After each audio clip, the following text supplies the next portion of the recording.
A very good morning from wherever you are joining us from. This being a Wednesday, it is definitely matters to do with money, Financial Clinic, where we shall be discussing about where to invest.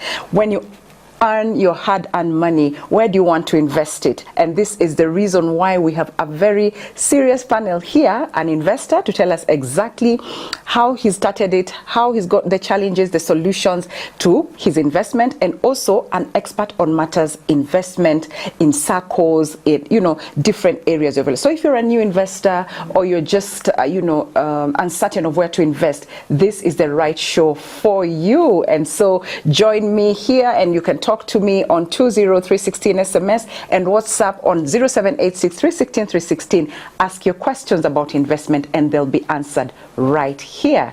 Gentlemen, karibuni sana to the show. Thank you for making time. Mr. Ngare, maybe you just introduce yourself to our viewers and listeners. Thank you very much for having me here. Good morning, our viewers from wherever you're watching us from. My name is Justus Ngare. I am the CEO, JB Media, as well as Just IT Solutions, where I work. And I'm happy to share some tips here with our viewers. Okay, karibu sana. Mr. Silwa. Good morning, and thank you for having us. And my name is Simon PK Wasilo. PK is silent, and the Home Secretary of Sharia SACCO. Okay, to get the ball rolling, because that's about investment in the the SACCO. So what is investment? Investment is typically putting your money in projects so that you either earn something or earn a profit. Okay. Typically you can put it in shares, deposits, or buy land. So investment is typically investing money in projects so that they earn you a profit or dividends in future. Okay, yes. All right. Mr. Ngare, at what point, for yourself being the investor, at what point did you decide, okay, have you been employed before first? Yes. You have been. Yes. So at what point did you decide, okay, I don't want to be employed now, I want to go into investment? First of all, I would want to say that there is the investment bit and there's the active business bit. Okay. Because there are those who are investing and they are still in their work-related jobs. Right. But there are those who are in full-time businesses who are now doing the business itself. Yes. For me, I would say I'm here to share what was not taught in school. Because in school we were taught the laws of diminishing returns, we were taught the laws of demand, the laws of supplies. Right. But there are those business acumens that were not taught in school, which I have applied in my life, and I've seen them working. Oh, wow. First of all, to start an investment or a business, I would go for two things, because you can only start what you know. Yes. Number one, what have you been taught in school? It defined your line of career. Okay. Number two, what is your passion?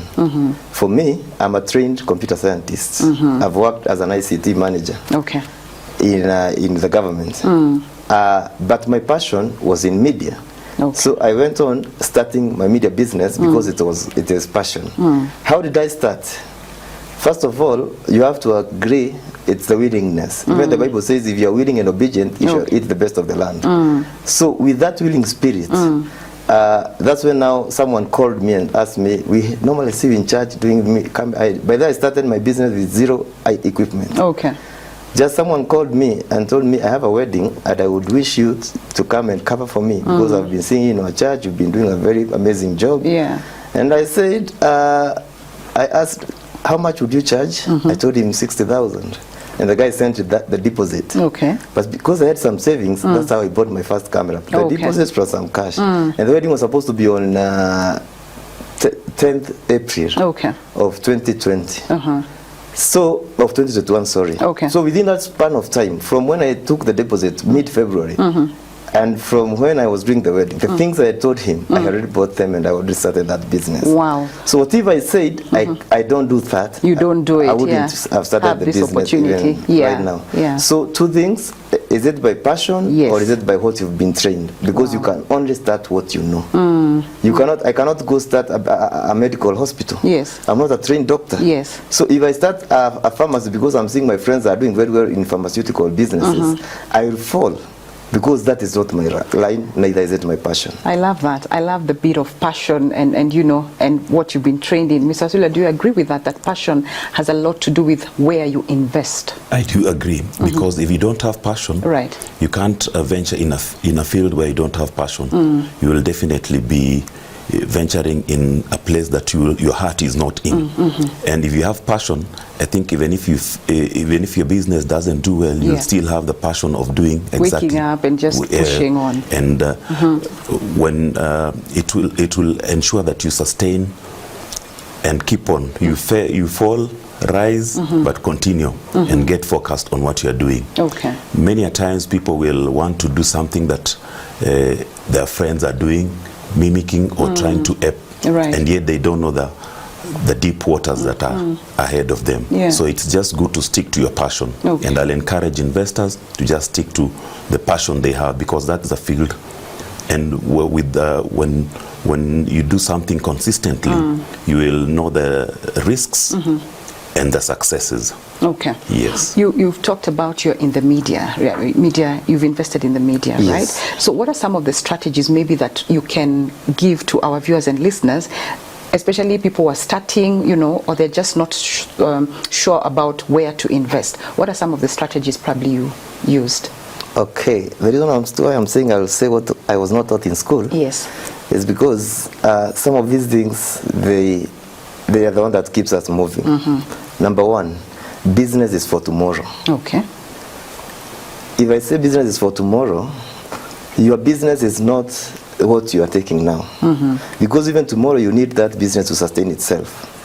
So what happens is, if you are in business, number one, what you should sell most is your customer service. Most of us, we do not understand the bit of the customer service. Okay. Because the services I'm giving you today, I would wish to give our brother here tomorrow. If I give you bad services today, and then you sit in a meeting, like yesterday I was called because I'm supposed to go to Homa Bay to cover events. And I was told, we are calling you because we saw you do some work at Kirinyaga, so we'd wish you to do some work at Homa Bay. I have not marketed my business, but I do what we call good customer service. Okay. This was tested and tried one day while I was working in my first job in Nairobi. I was working in a mall, a computer mall. Okay.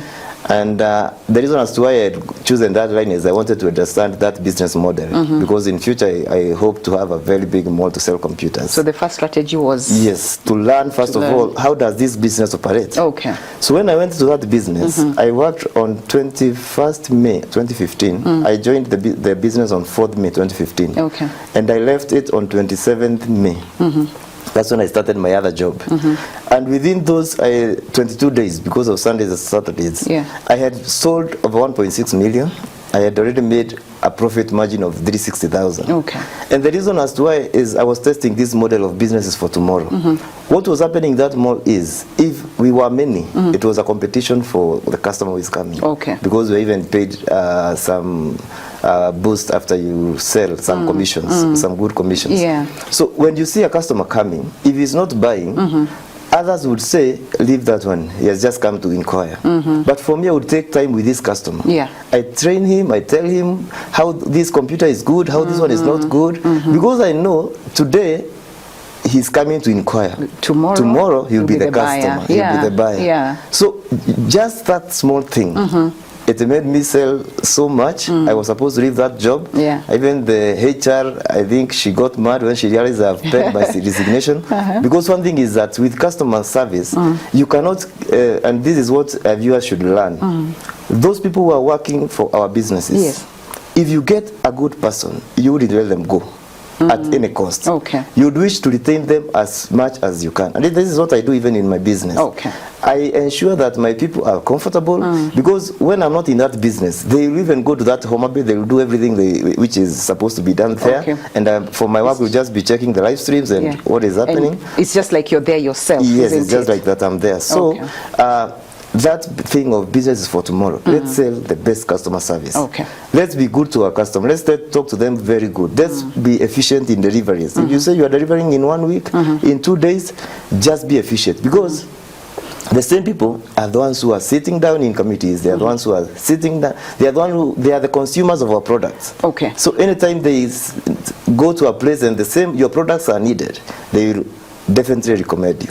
Okay, but I'll come back to you again with that same question on strategy, because you know, those things. Did you do a feasibility study, or you know, whatever? So we'll come back to that. But before then, Mr. Wasilwa, you know, we are here to speak about where to invest.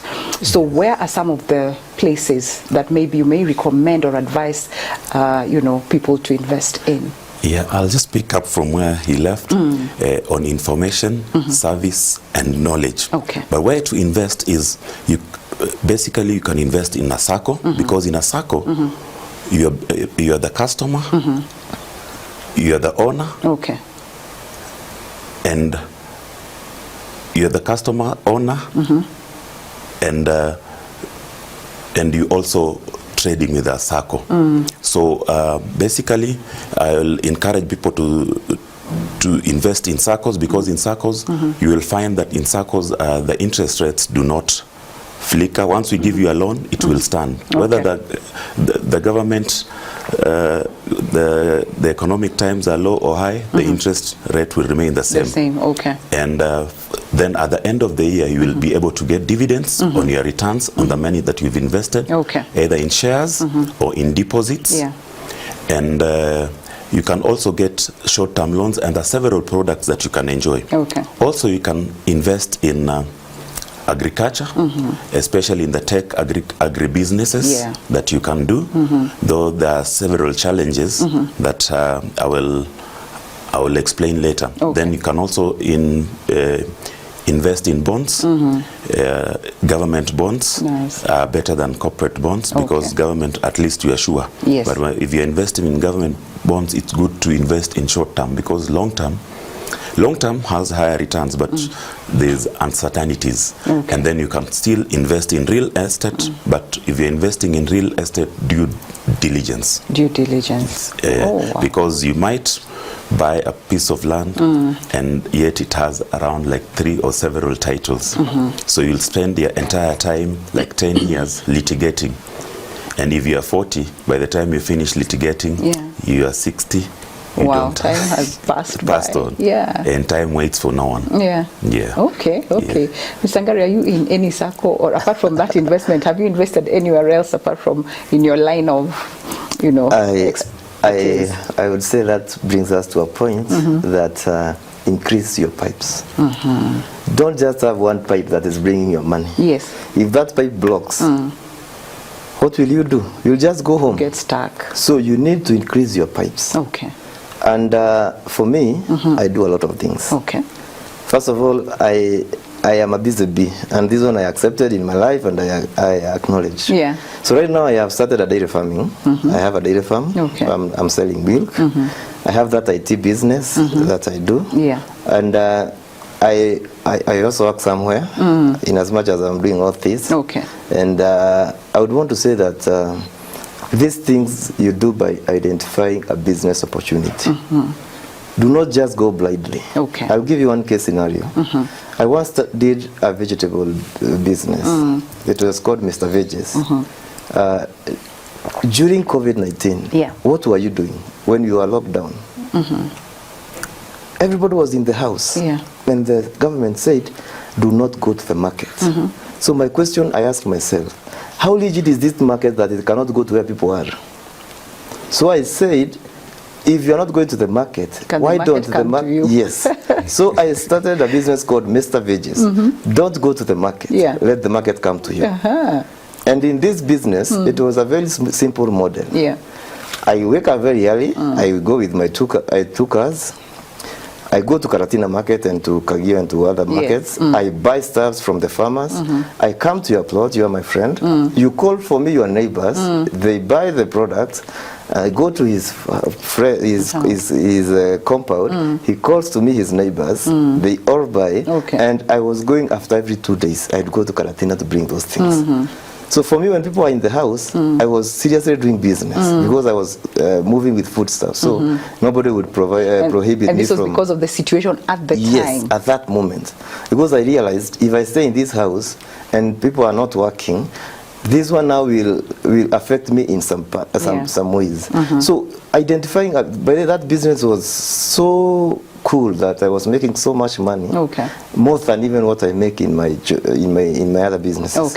And the reason is why, because I was able to move products very fast and with ease, and guys were really appreciating, because I was bringing very fresh stuff from the farm.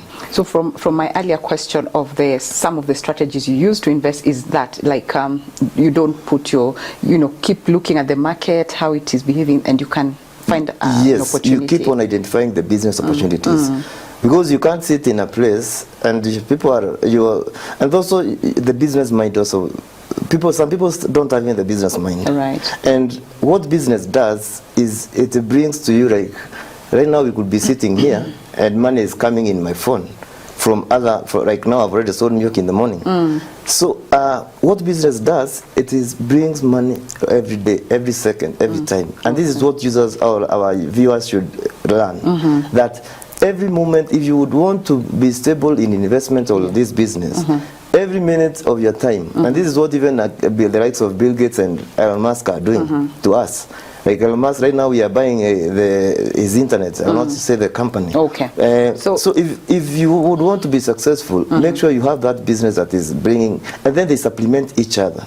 Like now, if I started the dairy farm, it is being supplemented by poultry farming. So where the cows are sleeping, I built a poultry house. So that now they supplement each other. It's a symbiotic kind of relationship. Yes. And with that, then I would want to bring in Mr. Wasilwa, just for whatever you had mentioned. You said many pipes are important, and you've done farming, there's also IT and media, isn't it? Yes. Then you've talked about SACCOs, right? So how, for example, with the risks that we've seen out there with SACCOs, how would you convince people to invest even in a SACCO, for example, with some of the risks we've seen lately? Yeah, I'll encourage people to invest in SACCOs because one, and I agree with him that it's good to diversify. Yes. In SACCOs, you'll find several products that you can diversify. I will encourage people to invest in SACCOs because right now the SACCOs are regulated. And any SACCO that has an asset base of over 100 million, it's automatically regulated by the SASRA, Societies SACCO Regulation Authority. And that's why you've seen, like in a period of the last 20 years, 15 years, when the SASRA, the SACCO Regulation Act was in place, many SACCOs have not gone under. So the SACCOs are regulated, and the regulator is always key on how people have invested their money and the prudent standards that have been set so that investors' money is not lost. So these SACCOs that we are seeing collapsing, for example, some we've seen collapsing or disappearing with people's money, they were not regulated, or these people didn't do their due diligence? I will advise my viewers and fellow Kenyans that before you join a SACCO, due diligence has to be done. Because one, SACCOs are registered by the Ministry of Cooperative under the Commissioner, and even under the devolved governments. They are regulated, and there is in every sub-county, there is a sub-county officer who ensures that SACCOs are running. So just don't go to a marketplace, you find there is a SACCO that is offering some unknown interest, and yet when you go to books, you find that the SACCO was not registered. And that has happened. Many people have invested, and in the end they find that the SACCO was just owned by one person. So due diligence is important. Ensure that the SACCO is registered with the Ministry of Cooperatives under the Commissioner. Look at their books. If their books are stable, and normally the SACCOs publish their annual books after the end of the year. The books are published and they're available because they are registered with the Commissioner and the SASRA. So they're online. You can look at the books. Don't just join a SACCO because your friend has told you they're in a particular SACCO. There is a return, but due diligence is important. Yes. I love that, due diligence, so that at the end of the day you have no one to blame but yourself in case you don't do it's like an assignment. Do your homework first, then you. Then Mr. Ngari, there's currently now the political, how do I call it, environment in the country. What would be your advice to someone who just wants to come in now and invest, be it a foreigner or just a local a Kenyan with the current political state of the economical state of the country? Yeah, I would say that trust the process. Because we are investing and losing our resources because of not trusting the process. The reason that's why we are really being affected by these things is because I want to buy that V8 tomorrow. I want to live in these suburbs of Kileleshwa the next day. So we end up rushing to invest. Okay. Those who are stealing from the people, they are very cunning. Because today, they will let you invest 1,000 and tomorrow you will withdraw 2,000. You call your friend, come, there's a good deal here. I took 1,000 yesterday. I deposited and I was able to get another 1,000. My friend comes with 5,000. He gets 10. So you find that at the end of the day, the multiplexing effect brings so many people, and then our money, all of it goes away. Why? Because we want to rush. We want to get that money. We don't want to trust the process. But even if you trust the process, but probably, like, for example, the taxes, I mean, let's be honest here, taxes are too high in the country. Would you, is it about the trusting process, or? Number one, due diligence is important. Number two, where is our business thriving in? Okay. Because business, it's molded by some by the political effect, economical factor, social factor, even the religious factor. All these things, they are the ones that mold the business. Okay. So if you find that maybe if the taxes are too much in the country, this one does not say that we should quit. We should now adjust ourselves to be able now to accommodate what the government wants from us. Okay. Because we cannot evade tax. Yeah. And this is now where the common mwananchi suffers. Because if my business, if they are taxing me so much, I will push the burden to the consumer. Okay. Because if I push... And that's where now the cost of living... Yes, that's where the cost of living is going high. And the reason why I'm saying we trust the process.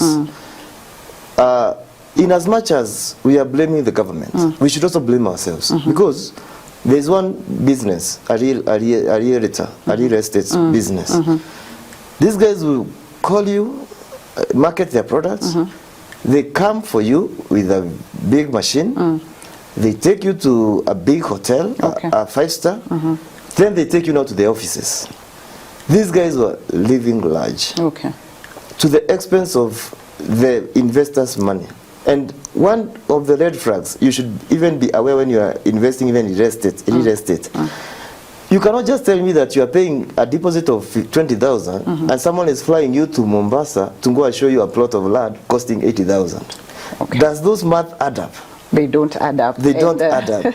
So we are so much fascinated by, we are just like how you catch rodents in the house with the small baits.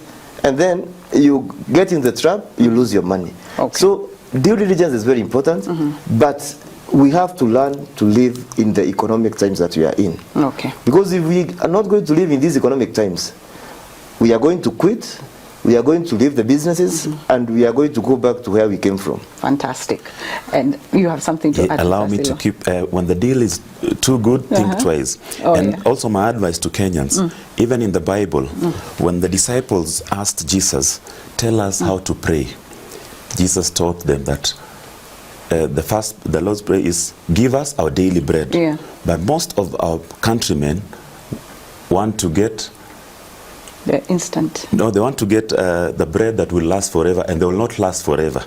So let us just be contented with what. Start with the small steps. So when the deal is too good, think twice. Yes. All right. And also, I was just coming again to ask you, like, for example, he's saying trust the process, for example. This process of getting into a circle, for example, how is it, how maybe there are many people out there who'd want probably to join whichever circle. How does one go about it?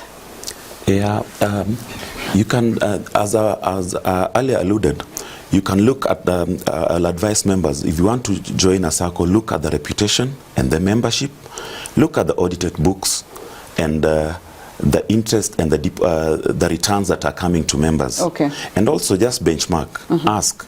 Information is out there. And I will advise even look at the audited books, how the SACCO has been running. You can where do you get to see the audited books? The information is for the public concern? It's for the public concern. Once they're registered, they're published. Even if you wanted to Google the Sharia SACCO audited accounts, the year 2023, it's a public document. Yeah, that's important for our viewers and you know, and listeners, because probably someone is just sitting and wondering, so how do I start? Is there a form I fill? You know, that process, how much do I pay? Or it depends on... Now, there's a small fee for registration, and... depending on the SACCO. Yeah, and there's a minimal amount monthly that you contribute, and you can. It depends with your ability. You can start small, but the most important thing is that you save, because at the end of the year, if you save more, the returns are better for you. And once you join a SACCO, ensure that when you take the loans, you put them into investment, as my brother has said, and you can diversify them. So I'll encourage people at least join a SACCO, because it's a fallback. A SACCO, you are the owner, you are the customer, and you can get affordable credits from it. You have a decision to make, because you will elect your own officials. If you feel that they're not serving you well, you will show them the door. And at least you will be monitoring. Unlike other financial institutions, where you take a loan and you don't get returns back, in a SACCO you will always get returns back. And they have diversified products, because even SACCOs right now, they have front office services. That is a bank. That's like a bank. You can deposit your money. There's ATM and all that? ATM. Oh, nice. We've partnered with Cooperative Bank. ATM. And these are branded. I've transacted with the cards even out of the country. When a certain bank's ATM failed me, the SACCO Link card saved me. And then we have other technical platforms where you can transact. So even people who are in diaspora, I'll encourage them to join SACCOs, because SACCOs are now leveraged on technology, and it remotely the money can enter your account. Like we have diaspora accounts. They have diaspora members, and they deposit money, and in the morning when you go to work, if somebody is in the US, you'll find that his account has been upgraded. So he leveraged on technology to deposit money. I love that. You've gone high-tech. High-tech. And also, I'll encourage members, if in your SACCO, monitor your accounts. Even the ones in diaspora, if you've joined the SACCO, ensure that you leverage on technology to ensure what is going on. Are your deposit growing? And find out. It is very important. And anytime your SACCO is going for the AGM, take concern and see what is being discussed. Yes. Wow, that's very interesting. That's an annual general meeting or annual delegates meeting. Yes. That's the supreme organ that decides and makes decisions for SACCOs. That's quite loaded, because you know you've touched on the diaspora people, and I know that those are the people even sometimes who are so desperate and wonder that where can I invest safely, because sometimes you say this is my brother and I want to invest, I send you money, of course you know what happens, or put for me in the account, but I like that with SACCOs now they can also be able to be looked into that. You talked about, Ngari, you talked about agriculture, and agriculture has been known to be the backbone of this country for a long time. And thank you so much for your engagement with us. I'm already seeing some questions coming in, and this is for you, Mr. Wasilwa. Someone is asking, good morning. I'm in a SACCO and I have lost so much because of loan default.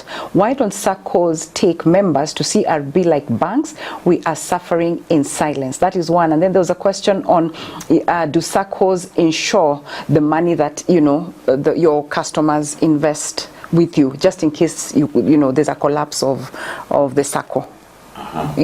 Thank you. SACCOs, it's a requirement that SACCOs do report their members on CRB. It is something that we leverage on when we are appraising loan.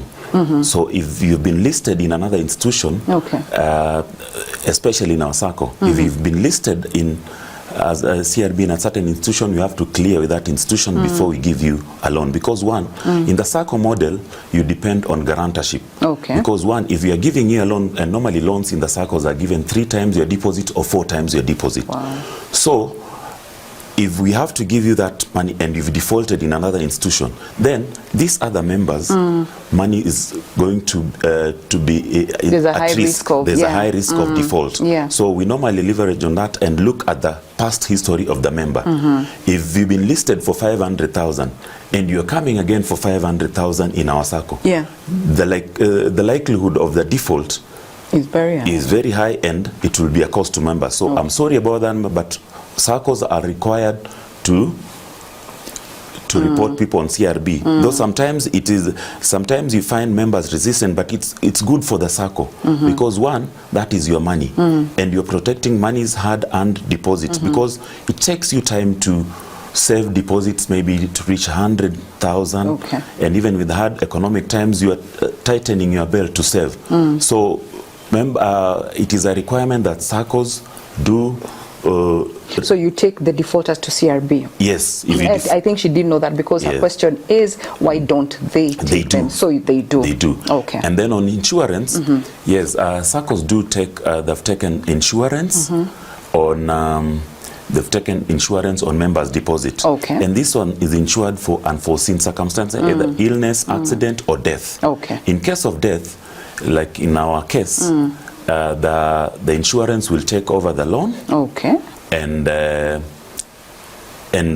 there's a small amount that the insurance will also give the family and refund. So the deposit will go back to the next of kin. Yes. And also the loan will be cleared by the insurance. Okay. Because there's no insurance, or in case, like I remember there's one member in our SACCO was asking, you don't take insurance for default. There's no insurance that can take that. There's no underwriter that can take that risk. Yeah. So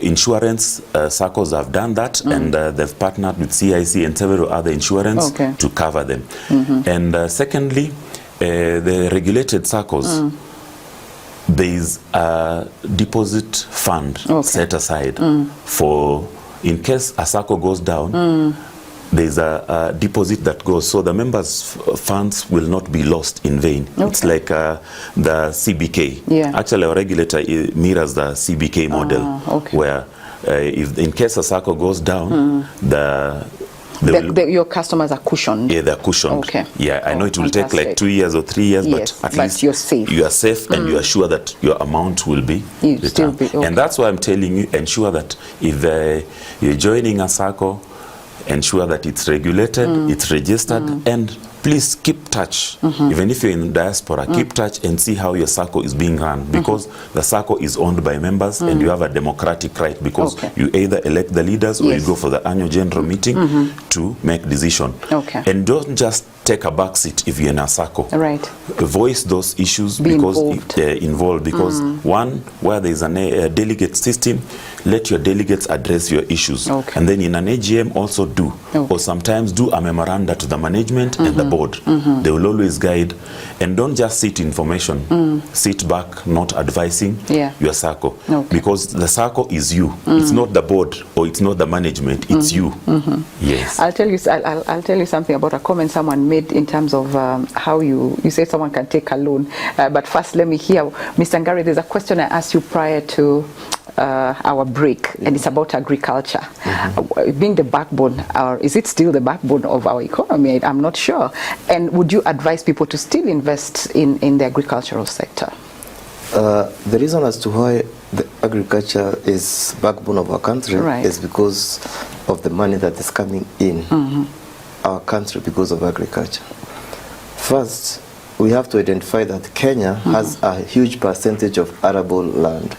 So farming in Kenya is paramount in a way, because you export tea, you export coffee, you export the Moya Bishori rice, you export cotton, you export flowers, you export many things, even milk products. So the reason is it still remains the backbone of our economy. Okay.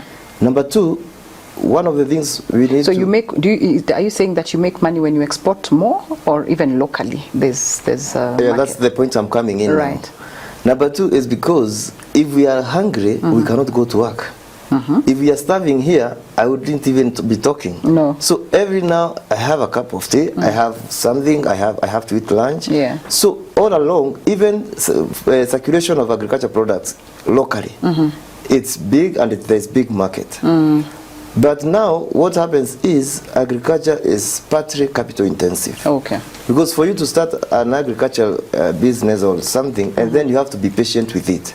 Because you like now we are planting maize. I can't plant my maize now in this rainy season and expect that I'm harvesting in the next 2 days. Yes. I have to invest in the maize, I have to do everything I'm doing in it, and then after 4 months, I know I'm going to harvest. Every product you plant, you have to give it some time. You're right. So the cool thing, and this is where our viewers should be able even to be advised.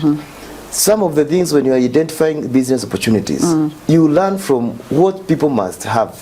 For example, if someone is starting or even choosing a course to do, if someone chooses a course in a hotelier line or in food stuff or in something, if you are starting a business of food, you will make money because people have to eat. So the same case applies now. Like for example, my media business. Why did I choose even the media first of all? Because I realized when you are born is an event. When you all the rites of the passage, those are events. Even when you die, we escort you with an event. So within the life of a human being, it's covered by events. And these events, can only be memories of the events that took place yesterday. And who keeps the memory is the media person. So identifying a business opportunity or identifying what to do. In agriculture, there is huge market. Why? Right now, when I normally see, because I normally monitor my daily farming, every day I see people coming and saying, would we please be buying milk from you? Please, because, and this is now how I'll get more money, because I'm producing more milk. And people are coming, the dairy farms in my area, they all want to buy milk from me because they will get many liters of milk. So if you start something that, first of all, identify the need. Where there is a need, then that is where to invest. And in agriculture, if you start farming, right now there are people who are farming these broilers, the broilers. They sell all of them within one night, and they are back again to start to farming again within 45 days. There are those who are bringing us onions, and like in agriculture you can't go wrong. And even if you have a small portion of land, you can still utilize the new technology that is there to make sure that you are doing your farming very well, to make sure that you are getting the maximum yield, and to make sure that you are afloat in business. So what you're saying in short is agriculture is still safe, a safe place to invest. Yes, you never go wrong. I'm seeing a question here from Francis Wafula. And Mr. Wafula says, he's asking a question. Good morning, Family Media. I'm Francis Wafula, tuned in from Kitale, Kenya. The show is lit. Thank you very much. Also, talk about these online binary investments. And then, there's also another one.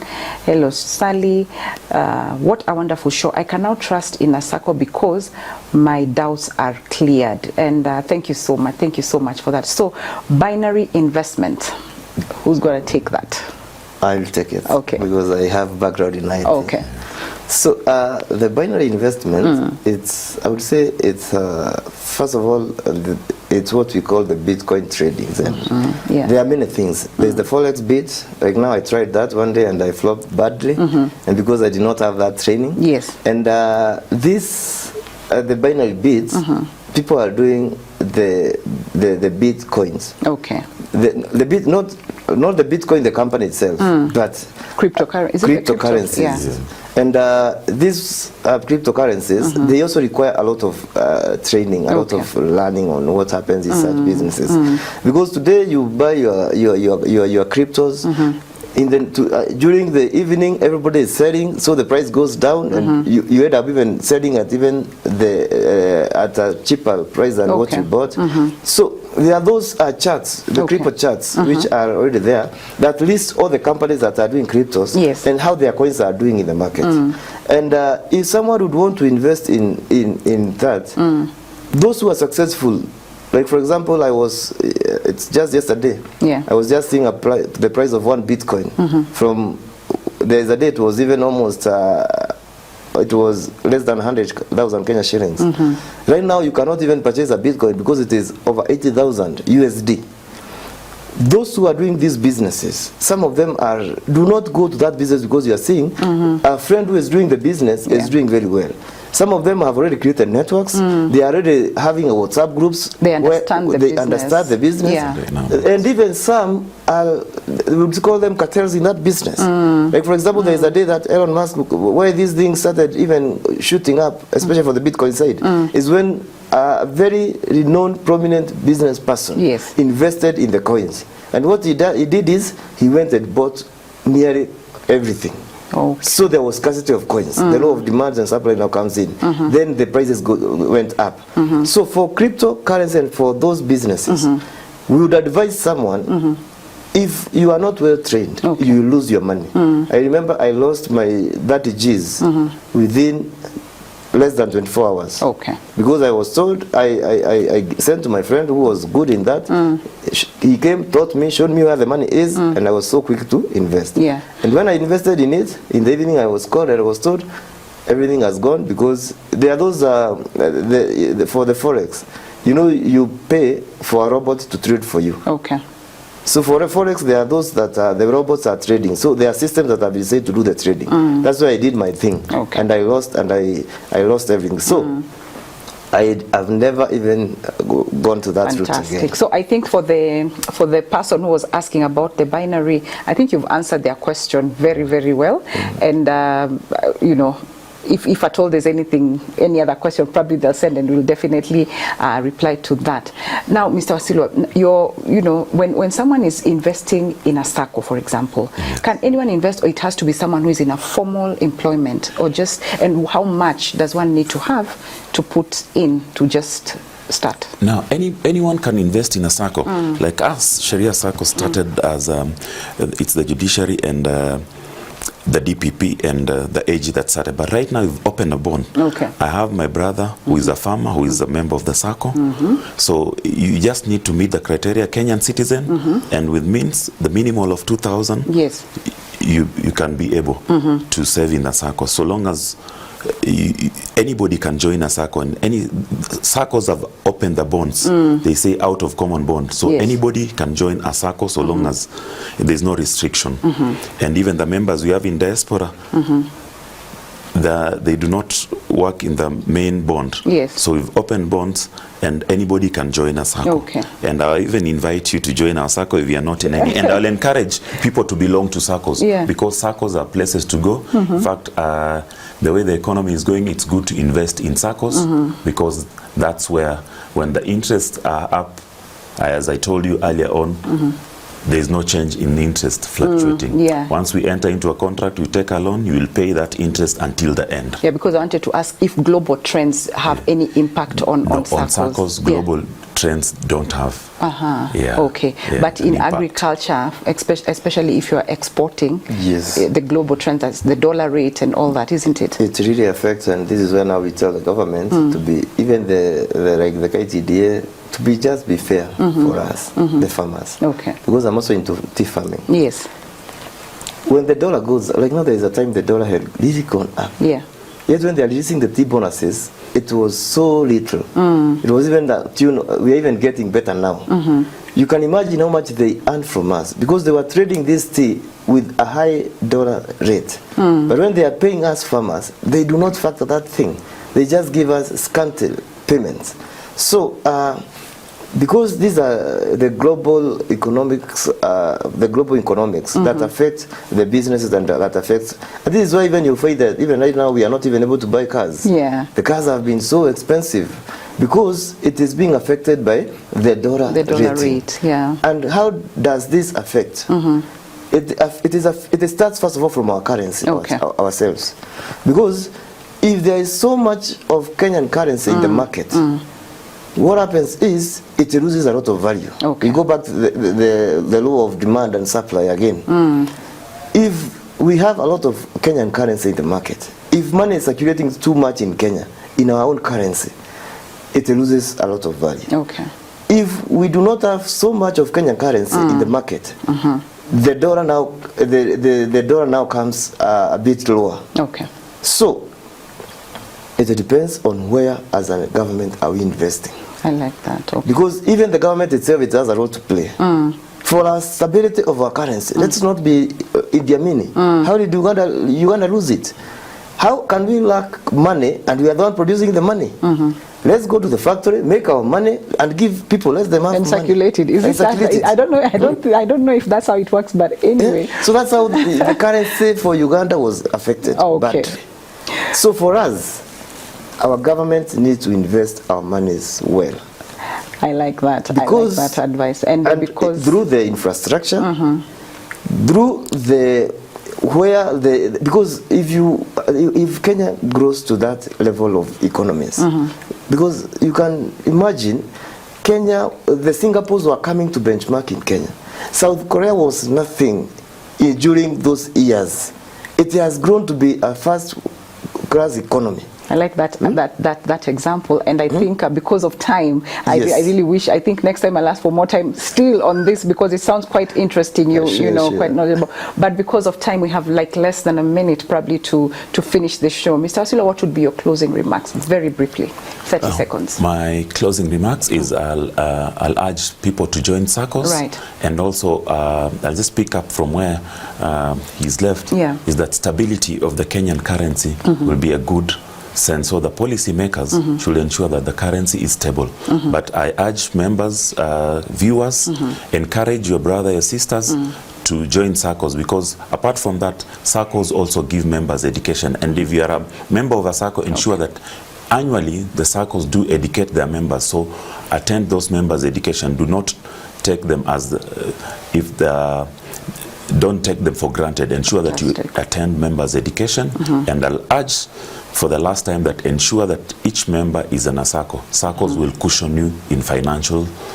Thank you very much. Asante sana. Thank you so much. I heard you said you're not, if you're not in a SACCO, I will encourage you to join a SACCO. I'll give you another form even for your other. Okay, asante sana. Thank you so much. Please pass that message. I shall. Thank you. And so we, unfortunately, sadly, so we have to come to the end of this very important topic on where to invest my money, you know. So we are coming to the end of the show, but before that, we just like to give a huge thanks to our partners who've been supporting us in ensuring that we are on air and keeping Jesus on the airwaves each and every day through very clean content. And if you want to be part of this community, please send an SMS to 020316 or 0786316316 with the word partner. And if you want to send any contribution just to support this cause, please send it to paybill number 316316, and the account number will be your telephone number. Thank you so much for giving us your undivided attention and your time. May God bless you